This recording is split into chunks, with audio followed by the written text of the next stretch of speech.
Modern physics and everyday perception rely on a static, invariant ruler. We assume a fixed measure for the empty space between objects. We define this metric geodesic, the standard spatial interval in 3 dimensions, as linear distance. This metric fails at the edge of a pond. To a human observer, the microorganisms in the water are roughly 1 meter away, yet they remain invisible and inaccessible. Contrast this with the Moon, located approximately 384,400 kilometers away. Despite the massive linear distance, it occupies our immediate awareness.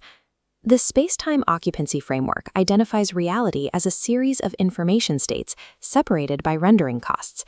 Objects are not separated by void, but by the energy required to discern them. Linear distance acts as an optical illusion. It masks the true informational architecture that governs how we perceive reality. Objects that require no injected energy for perception occupy the shared awareness plane. The Moon sits on this plane because its massive magnitude creates a shared gravitational lattice stress with the observer. In this gravity well, the Moon is structurally adjacent. The microbe is dimensionally remote. It resides in a high-frequency lattice governed by surface tension and localized electromagnetic interactions, entirely separate from our gravitational frame. We define dimensional distance as a value proportional to the rendering work, the thermodynamic energy required to bridge these different lattice frequencies. Interacting with the microbe requires external energy to telescope its magnitude. One must traverse vast scale depth while remaining inches away in metric space. Proximity is a function of system bandwidth. True distance is the physical cost of normalizing a target to your local stability volume. Standard physics models spacetime as an ideal smooth manifold, where diameter over length equals 2 pi squared. But physical reality uses discrete tetrahedral discretization. Straight chords are shorter than curved arcs, creating the curvature gap, a mathematical deficit of approximately 0.143. Measurement tools report smooth radial projections, but physical interactions follow the shorter, discrete group geodesics of the tetrahedral lattice. This discrepancy establishes boundary between continuous theory and discrete realized geometry. What we perceive as empty space is the unmeasured mathematical shadow cast by the curvature gap. Imagine a floor that shifts while you measure it. A static ruler captures only the innermost positions, the metric geodesic, assuming Euclidean space. The floor's full movement follows the fusion geodesic, a dynamic, symmetry-governed path dictated by isoclinic rotations of higher dimensional structures, like the 24-cell.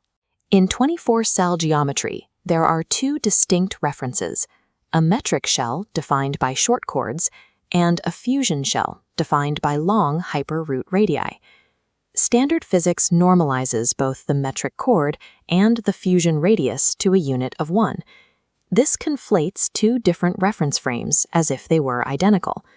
This radius conflation error forces us to use a metric ruler calibrated to the wrong chord when evaluating dimensional shifts.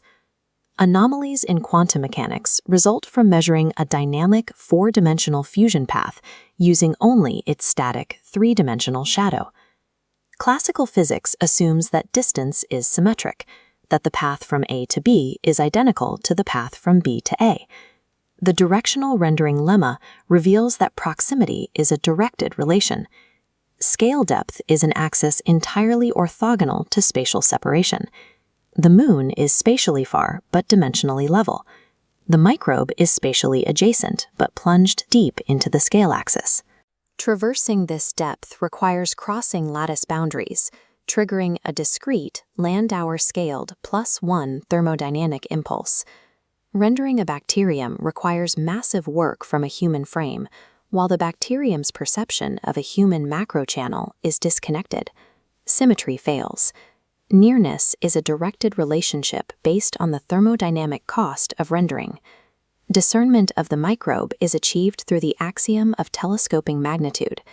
Instruments like microscopes and telescopes function as operators that execute a thermodynamic contraction. The energy these tools inject reduces the rendering work, effectively shortening the dimensional distance to the target. This creates a topological equivalence. As the physical size of an object decreases, its linear distance effectively increases. These instruments collapse the information gradient, dragging objects out of deep scale wells and into the observer's fundamental volume.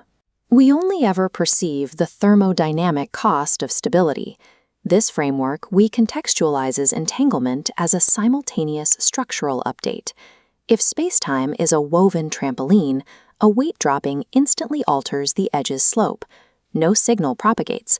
The particles are dimensionally adjacent through shared curvature. This resolves the local conservation trap in general relativity, where local is often restricted to a small patch of liters. True locality is membership in a rotationally coherent, phase-locked domain, making spatial distribution irrelevant. Many foundational paradoxes arise from using the wrong coordinate primitive to define the boundaries of a system. Locality is a property of renderability. Once we stop measuring reality with a static ruler, the perceived contradictions of the universe disappear.